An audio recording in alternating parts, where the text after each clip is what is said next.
And thank you to the Trust for giving me the great honour of speaking to you tonight.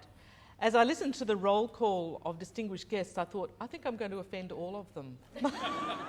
And well, I hope that you'll take this in the spirit that it's intended.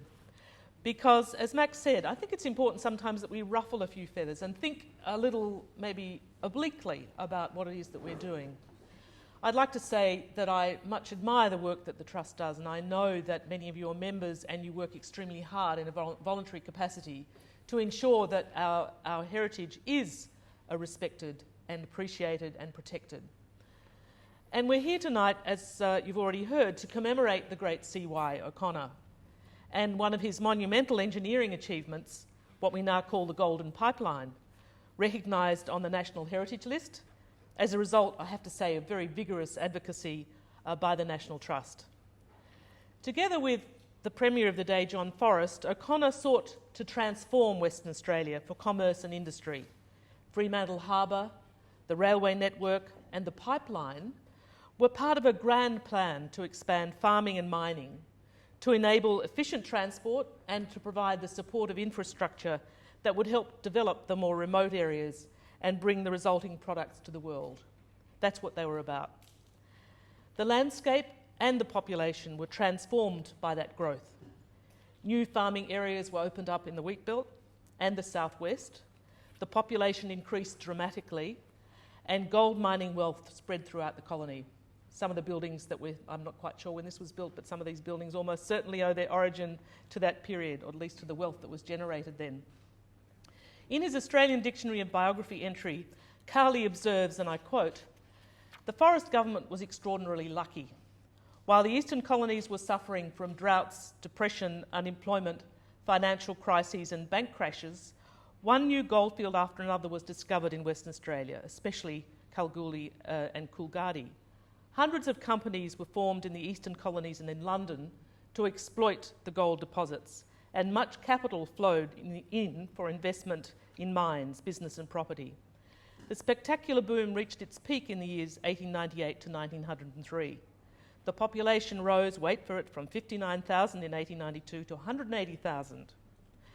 Annual gold production rose to 1 million ounces in 1900, and trade and commerce increased rapidly. The increased demand for foodstuffs on the goldfields greatly benefited the farmers and pastoralists. In fact, Forrest rode on the crest of a boom," says Cowley, "and took the political credit for it." A familiar West Australian story. And one which successive governments have sought to replicate, including grabbing the glory. But these are different times. What our forebears saw was a land of promise and plenty.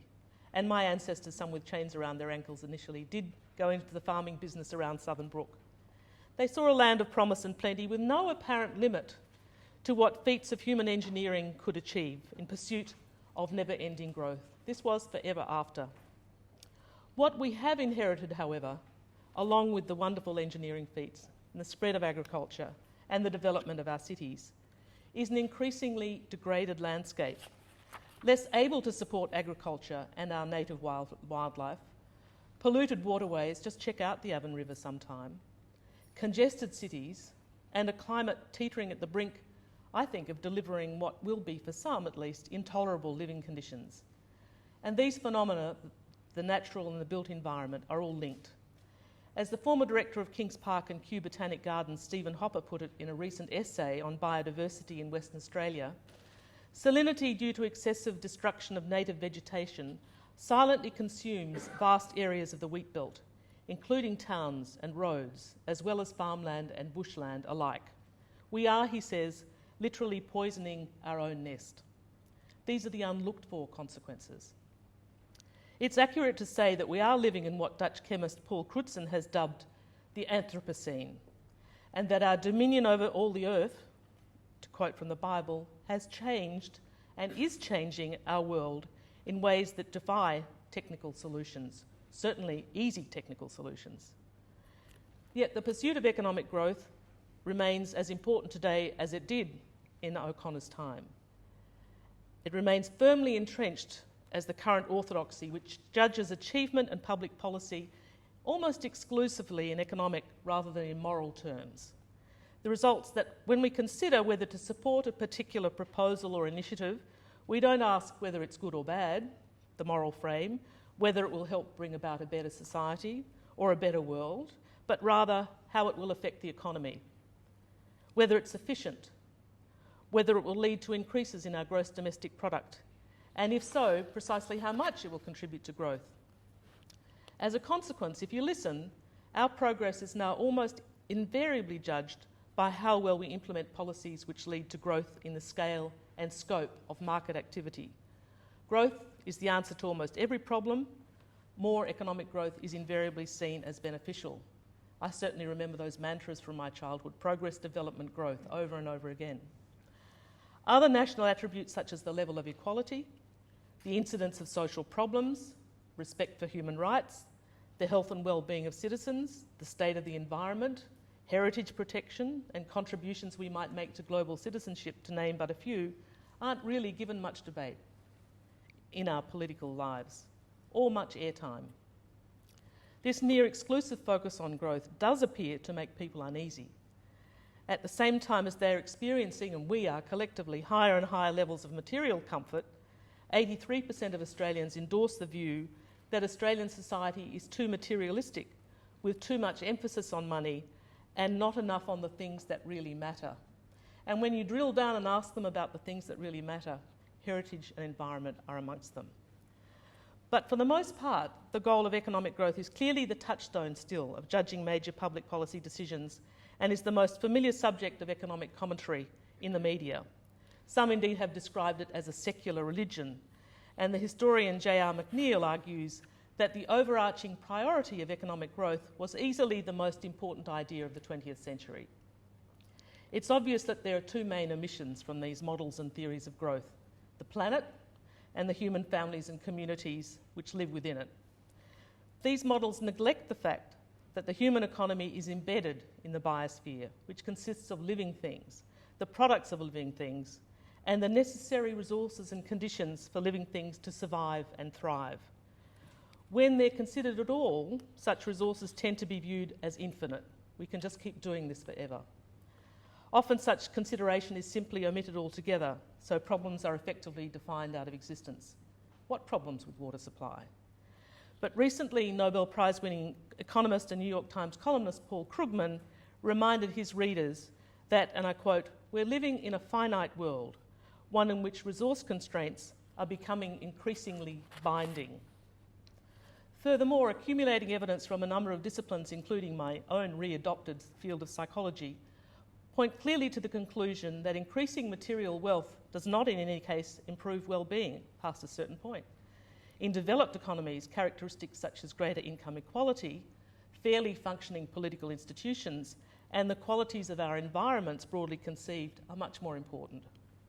High and accelerating levels of economic growth are generating serious problems such as resource insecurity, environmental degradation, the destruction of our collective heritage, and social difficulties which contribute to individual discomfort and unhappiness. There is a downside to growth.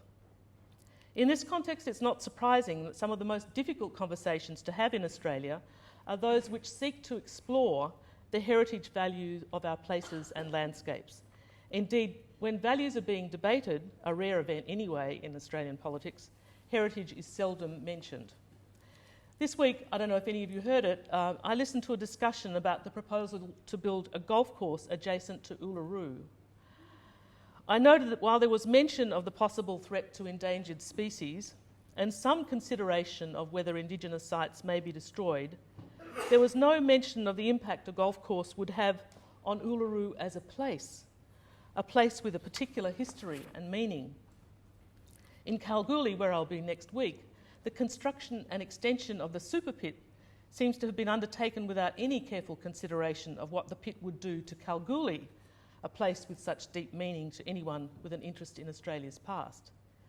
In fact, there's surprisingly little public discussion about what we mean when we talk about heritage and why it matters. But we're constantly making judgments about what's worth protecting and what we should pass on to future generations.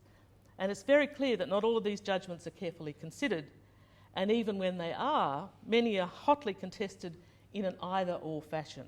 Either protect heritage or generate jobs in extractive industries and urban expansion. Growth usually takes priority. The Uluru debate concluded with the observation that it would create more employment. You may have noticed that following a vigorous campaign by the local mining unions, Minister Burke recently rejected ours, that's the Heritage Council's advice, given on 2 occasions, to list the Tarkine Wilderness in Tasmania. The Minister gave us his reason that listing the area would preclude mining, which was a needed boost to a flagging Tasmanian economy. Burke argued, and I quote, that he simply wasn't able to find that boundary between protecting the Tarkine in a way that was not going to have a massive negative impact on jobs in Tasmania. I have to say, and I said publicly, this is not a choice he had to make. And outcomes are possible. It doesn't have to be and or either or. And what he did was to confuse heritage value with future use. Paradoxically, when the Kimberley was listed, the Minister pointed out just the opposite. That is, that its listing need not necessarily impact on decisions about future use, but simply required that heritage values be properly and carefully considered. So you make these decisions with your eyes open. And that's just the most recent example of many I could give you. In struggles to preserve our heritage, economic goals in particular often take precedence over what is really precious to us. And I think this may be because our governments generally underestimate the importance of our heritage to our well-being, appearing not to understand the extent to which we are connected to and influenced by our social and physical environments, our cultural landscape. I just want to take a little detour and say what I mean by heritage. It's pretty easy to use the word without being precise. What is heritage? Whose is it? Unfortunately, as Kate Clark pointed out in an essay commissioned by the Australian Heritage Council, the question is too often posed in the context of what she called heritage bashing, which accompanies planning controversies. Heritage is seen as the province of elites, determined to stifle progress. Unfortunately, such heritage bashing is often a convenient ploy for those who have an interest in destroying our heritage for profit. But for me, and for you I'm sure, the word heritage is positive, capturing the ideas of both inheritance and identity. In the broadest sense, it is what we inherit. It's about what we value of that inheritance and what we decide to keep and protect for future generations. It's both global enough to encompass our shock at the destruction of the Buddhas of Bamiyan in Afghanistan and the recent desecration of the ancient tombs and libraries of Timbuktu, and as local as our own sepia-tinted family photographs. Everything which our predecessors have bequeathed, both tangible and intangible, may be called our heritage. Landscapes, structures, objects, traditions, stories, and language. Understanding, of course, what we mean by value, the value of heritage, is critical since, as Frey has said, value has always been the reason underlying heritage conservation. It's self-evident that no society makes an effort to conserve what it does not value. Assessing such value, however, as you appreciate, is exceedingly fraught, not least because people frequently disagree about what is valuable and then how to measure it. Indeed, I think there's a question about whether we should try to measure it, because that often means putting a dollar sign on it. A few years ago, the Australian Heritage Chairs and Officials commissioned work to attempt to identify how we can determine the value of historic heritage in Australia. Some of you may be familiar with this work. They actually used a largely economic framework based on willingness to pay, a concept which may be familiar to some of you. And in doing so, they identified 3 types of value in relation to heritage. Those that derive from people's perceptions, including the value we derive from seeing, visiting, or touching a particular place, or their experience or our experience of a sense of loss of place if it's threatened with destruction. The second type of value, they said, derived from social interaction, the extent to which heritage places enhance social relationships and community welfare more generally. The work that you do in the Trust is a very good example of that. And of course, the third type of value, the hardest of all, the intrinsic value of heritage, the idea that worth exists independently of any evaluation by the public as a whole. Now, these consultants sought to identify the most important values embedded in heritage, including its contribution to social stability and cohesion, to the aesthetic and symbolic qualities and spiritual significance which contribute to community identity, and to understanding the connections with our past and the origins of the present. And as you can see, these are difficult concepts. It's hard for a minister to stand up and say what I've just said and expect to still have the attention of a very ADHD challenged audience. Not you, of course. What is clear in this and other analyses is that our heritage places reinforce our cultural identity. They maintain our memories in a familiar landscape, provide spiritual renewal and aesthetic enjoyment. We shouldn't be afraid to talk about beauty. It doesn't have to have a dollar sign in front of it. That inspire our artistic expression and provide valuable opportunities for recreation and tourism. Our heritage shapes and expresses who we are. It gives meaning and depth to our lives, whether we are aware of it or not, and too often it appears we are not. Each of us, of course, has a unique as well as a shared heritage, and some of that heritage will be directly experienced, understood, and incorporated into our view of ourselves, like my Irish convict ancestry. Some of it only dimly apprehended, requiring a respectful recognition and willingness to learn, like Australia's Indigenous heritage to most Australians. The meaning and significance of our tangible heritage is often difficult to describe in ways that carry weight with decision makers, who, as I pointed out, almost always use a financial metric to measure worth. They often seem incapable of seeing other forms of value, of beauty, of cultural meaning, of connection. And as I've indicated, the value of heritage is often simplistically discounted against short-term economic outcomes, which can be measured, such as increased growth and employment. But if our decision makers don't appear to appreciate heritage, when we ask about it, people generally do, or at least they say they do. Over 90% of Australians have visited a heritage site or taken part in at least one heritage-related activity in the past year. Huge number. More Australians, about a third, visit museums every year than attend live sporting events. As part of that inquiry I mentioned earlier, the consultants undertook an online survey of 2,000 Australians asking their opinions about a range of issues. Unsurprisingly, nearly everyone thought that our heritage is part of our identity. In another more recent survey, the statement about heritage which enjoyed most support was, and I quote, that heritage is about understanding both the good and the bad in our past and what it means for our present and future. It's not just about the good and the beautiful. And of course, significant majorities in both studies endorsed the benefits of heritage protection. People in these surveys and in questioning generally clearly understand that knowing the past is crucial to understanding the present. Our identity and our culture are inextricably bound up with the world we inherit and inhabit. We only have to look at the story of the Golden Pipeline. Conserving and protecting our heritage, broadly conceived, preserves a fundamental conduit between the present and past and future generations, enables us, I think, generally to better appreciate the challenges we confront. Our sense of shared belonging and indeed our well-being are rooted in the heritage places and landscapes to which we attach meaning and significance, and the destruction and neglect of important places scars us deeply. Now, if you say that to people, they'll say, oh, well, no, human beings are resilient, they bounce back. To a point, that's true. But it's no accident that one of the first targets of those engaged in genocide is the obliteration of heritage, and through that, identity.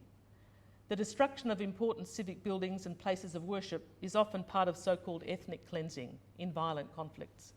The victors systematically seek to remove the traces of the vanquished community in order to establish control over them. No accident. As Milan Kundera put it in the Book of Laughter and Forgetting, which I recommend to you if you haven't already read it, the first step in liquidating a people is to erase its memory, destroy its books, its culture, its history. And in response to the recent destruction that I mentioned in Timbuktu, UNESCO Director General Irina Bokova made clear, and I quote, "The attack on Timbuktu's cultural heritage is an attack against this history and the values it carries of tolerance, exchange, and living together. It's an attack against the physical evidence that peace and dialogue is possible." In Australia, those who took the Aboriginal children to try to turn them into domestic servants and farm labourers explicitly prohibited the children from speaking their own language and taking part in cultural practices. The Bringing Them Home report documented these effects in considerable detail, finding that the principal effect of the removal policies was the severe erosion of cultural links. This was, of course, the aim of these policies. It was said at the time that children were to be, and I quote the South Australian Protector of Aborigines, prevented from acquiring the habits and customs of Aborigines. Clearly, the intended outcome of the removals was to prevent Indigenous children from developing cultural identity as part of themselves, that Indigenous identity. But the destruction of heritage need not necessarily be the result of such traumatic and cataclysmic events. As I've already suggested, many of the judgments we make about developments every day and the change that we appear to accept ignore the importance of heritage and give precedence to economic goals. It's bad enough, I think, that circumstances may conspire to erase the traces of our past. I feel for the people of Christchurch, without such deliberate and often thoughtless destruction. This is particularly important because what is valued can change very dramatically over time. Just think of our convict heritage. And as a general rule, we're actually not very good at determining in our own time the things that later generations will value. So I think it means we need to be careful. And I guess we should ask, why does all this matter? I'd argue that it matters because whether we're aware of it or not, we are connected to and influenced by our social and physical environments. We don't simply exist in a physical environment. We also derive meaning and succour from it. And these meanings are not just individual ones, but a part of the shared fabric. They tie us together in the broader culture and social structure within which we live. They capture people's personal histories, relationships, and significant shared events. And there's a growing research literature in the social sciences that underlines the importance of a sense of place and feelings of attachment to a place or a neighbourhood in shaping our identity and our sense of belonging. Conversely, that literature shows that rootlessness and alienation result when cherished places, spaces, and settings are destroyed or irrevocably changed beyond our control. Most of us then experience a sense of loss and grief. Most people have robust emotional bonds to their places and the communities in them, although these links may be eroding as people become increasingly mobile. A particular problem for us in the fly-in, fly-out state. People simply don't know enough to see the changes, the degradation and the loss. In fact, in some ways, it seems that they see Western Australia a bit like the first settlers did, as a place on which to make a mark. I think we should take heed of Peter Reid, who warned us in the preface of his elegiac hymn exploring the meaning of lost places, returning to nothing.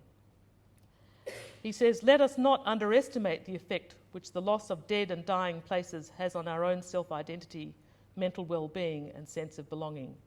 And he interviewed a great many people whose places were destroyed, including those that were inundated, to enable the Snowy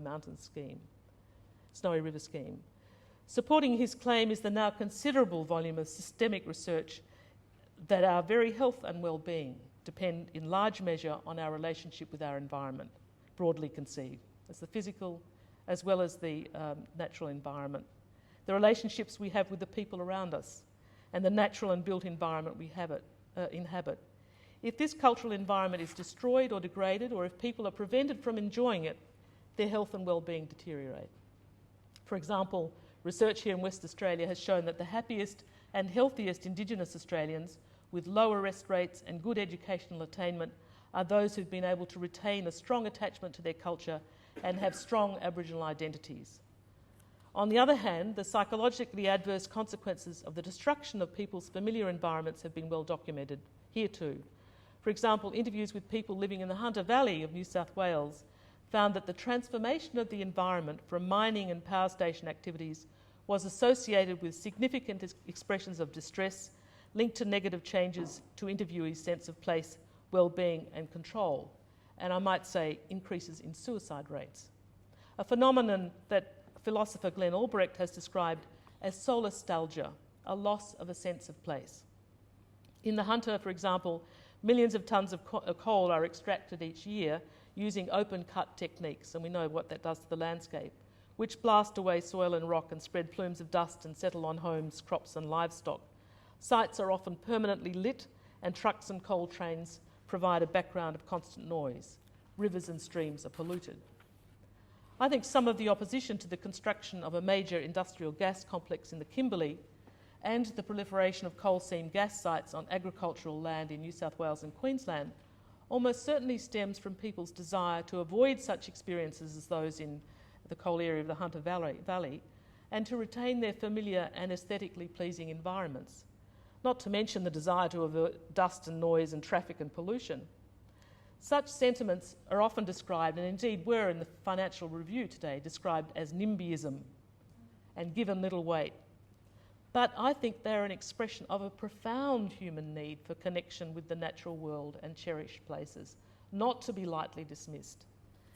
Jacobs has argued that such place attachment is a deep human trait. People do not simply look out over a landscape and say, "This belongs to me." They say, "I belong to this." Concern for familiar topography, for the places one knows, is not the loss of a commodity, is not about the loss of a commodity, but about the loss of identity. People belong in the world. It gives them a home.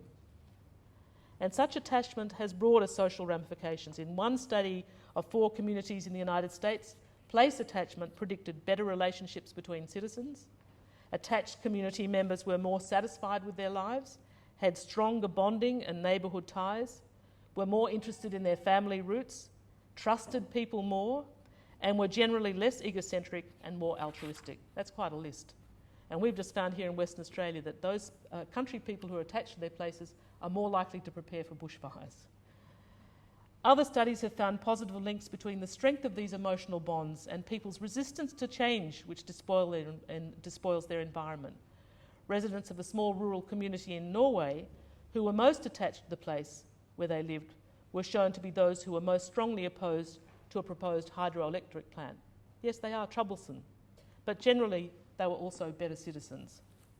Another study of 2 small towns in North Wales faced with the construction of 200 wind turbines, something that we have to confront as desirable in other ways, revealed starkly different attitudes between the 2 towns toward the project. In the town where people had a strong sense of the place linked particularly to its scenic beauty, people reported feeling very angry and threatened and were generally opposed to the project. In the other town, which was perceived by the residents as poor and run down, there was little sense of place, no emotional response, and no protest. That says a lot, I think. We know too that forced removal from place and land has been catastrophic for many peoples, including Australia's Indigenous peoples, for whom the notions of people and place are inseparably intertwined. Belonging to country is fundamental, and the loss of country has resulted in widespread harm, depression and grief. Any people who lose treasured places or see them degraded, for example their homes and surrounds to road construction perhaps, or urban expansion, may also lose a fundamental sense of trust and security, and the research shows that's one of the outcomes. It's obvious, however, that we have a very limited vocabulary to describe such experiences and tend to dismiss them. If people express grief and anger when their valued places and landscapes are put at risk, we often resort to criticising those who dissent rather than asking why they do. Our relationship with the places we know and in which we live are not abstract, but intimate and intricate. And as these places change, so do we, and not always for the better.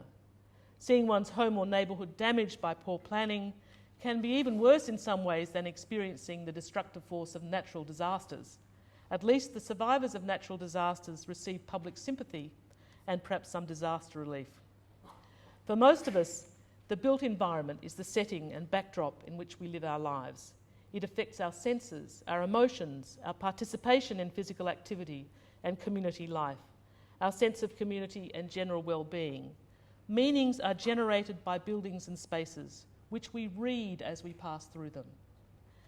As cities like Perth scramble to undertake urban development projects to enhance our global status, apparently, they often make decisions which alienate their own citizens, bypassing environmental laws, restricting access to public land, and fast-tracking development applications. Large-scale projects such as the unfortunately named Elizabeth Quay, with its appropriation of public heritage space and the proposals to build high-rise buildings in Fremantle and Cottesloe, all represent threats to both the natural landscapes and streetscapes which are part of our history.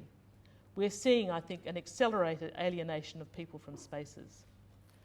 And we know, as I said, that connectedness to our place influences our lives.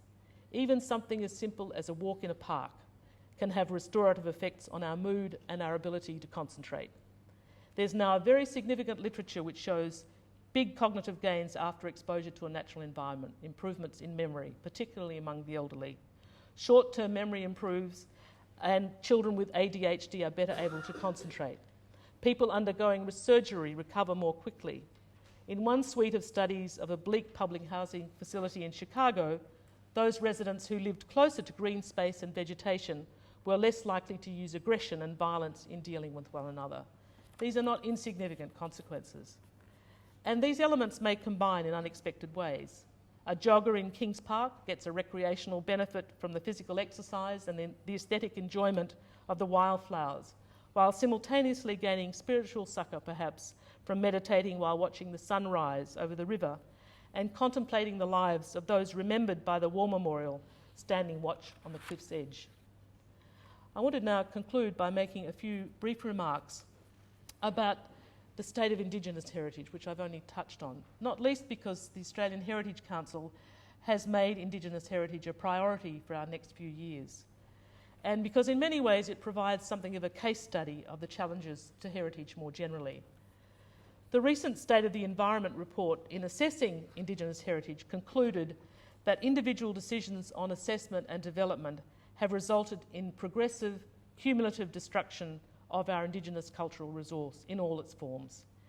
And it's clear that Indigenous heritage is confronted by two main threats: the disruption of Aboriginal knowledge and culture, including language, and the disturbance and destruction of sites due to urban expansion and resource extraction. Part of the problem, as outlined in the report, is that the nature and extent of Indigenous cultural heritage is unknown, generally and in much of the community, with the result that we don't really even now know what's being destroyed. In fact, surveys and assessments of Indigenous heritage are often funded and undertaken in response to specific threats from development projects. As it was put in the report, record, then destroy. The State of the Environment report also points out that conflicts about the destruction of Indigenous heritage by industry remain common, and that one of the main threats to Indigenous heritage places is conscious destruction through government-approved development, quote unquote. Even when decision makers are aware of heritage impacts, they frequently choose to authorise destruction, bit by bit, project by project. Economic considerations are almost universally given priority over heritage protection and the cumulative impact not properly assessed. Now, anyone who knows a little about Indigenous heritage knows that Australia's Indigenous people view their world as an interconnected whole. They don't make intrinsic distinctions between lands, waters, plants, animals, and the culturally significant sites and objects linked to the traditional knowledge, which lie at the heart of Indigenous culture and identity, handed down through the generations. That, of course, makes them particularly troublesome because it's all linked together. And such traditional knowledge can only be kept alive through use and application in the country to which it's tied. This is not a pickled-in aspect enterprise. Protecting land and places and promoting cultural practices, especially language and creative expression, are crucial for the maintenance of traditional knowledge. Where such use and application are disrupted, as is often the case with the resource extractive industries, cultural heritage in the broadest sense is under threat. And we know this is particularly applicable here in WA and in Queensland, where the mining boom is still at full tilt, and both state and federal governments are enthusiastically barracking the major industry players. Resource extraction industries inevitably place pressure on heritage places. Their activities may result in the removal or degradation of features which form an important part of Indigenous heritage and our heritage more generally: landscapes, habitats, rock art, ancient storylines, geological formations. In the rush to feed and fire the mills of China, we barely stop to consider the loss that this represents. And despite claims to the contrary in the recent Boyer lectures, what little research that has been done has shown that mining and other forms of industrial development can result in profound and often irreversible damage to the cultural heritage of Indigenous people. It's a fear of such damage that often drives Indigenous opposition to such development, especially since heritage laws have generally proved to be pretty ineffective in protecting Indigenous heritage. Look at the recent experience of the Yindjibarndi people with the minor FNG. And in many cases, the promised economic benefits have not materialised. As a former Premier, I know all those promises. They were given time and time again about the improvement in Indigenous economic circumstances and employment as a result of mining X, Y, Z place. It simply hasn't eventuated. It's not to say it couldn't be made to, but it hasn't. And a lot of the mining takes place adjacent to Indigenous lands or even in it. And most of Australia's Indigenous heritage laws, no matter where you look, allow ministers or some other body to authorise the destruction of sites. And while it's said that consultation with relevant Indigenous groups is required, it seldom results in the applications being refused. And as a result, such decisions are a continuing source of conflict between Indigenous communities, indeed within them sometimes, and government agencies and corporations. Given this experience, it's perhaps not surprising that a survey of traditional Aboriginal owners, which asked what they wanted to do with their land, found that 13% listed economic development as a first priority, while more than 1/3 highlighted access to residence, land and sea management and cultural heritage. As researcher John Altman points out, there's considerable evidence that Indigenous people rarely benefit equitably. And I just want to finish by drawing attention to, within Indigenous heritage, one area that I think maybe we can turn around. A recent series of articles in the Global Mail by Deborah Jobson highlights the problem that many miners are lining up all over Australia to mine landscapes containing the planet's most ancient artworks, the rock arts and paintings of the Indigenous people. She describes one site. Tucked away in the sandstone ridges of the rugged tropics near Australia's northeastern tip, the ochre bully men with their big penises and staring eyes still cling to the rock. These are sacred paintings made by Aboriginal men who were driven from the lowlands by colonials hungry for gold, and who were then harassed in the hills by the native mounted police, both black troopers and their white officers. The locals painted the police or bully men onto the rock in the belief that these works would conquer the enemy through sorcery. But now these poignant paintings, along with hundreds of other much earlier works in this remote Queensland gallery, which UNESCO has nominated one of the great rock art precincts of the globe, are under a new threat from mining. They retreat, advance and retreat. Here and elsewhere, including in the Kimberley, prospectors have targeted the land beneath and around the art because there are rich exploitable resources. Rock art throughout Australia is under threat, and not for the first time. Think of the Burrup, Murujuga. This is a recurring story as mining, industry and urban expansion chew up a landscape replete with millions of images at more than 100,000 rock art sites. State and territory heritage laws have not been up to the task of protecting the works. Indeed, it's obvious the states have often been obscenely enthusiastic about cashing in on the resource bonanza rather than protecting this unique heritage. As Jobson points out, as the list of mining applications to Australian state and territory mining departments grows apace, we still don't have a proper register of Australia's rock art. We actually don't know what's there. Joe McDonald, reasonably newly appointed to the University of WA's Chair of Rock Art, told Jobson, "There's not enough heritage protection, full stop." And she noted recent changes to heritage legislation in Western Australia have downgraded the protection of Aboriginal cultural remains.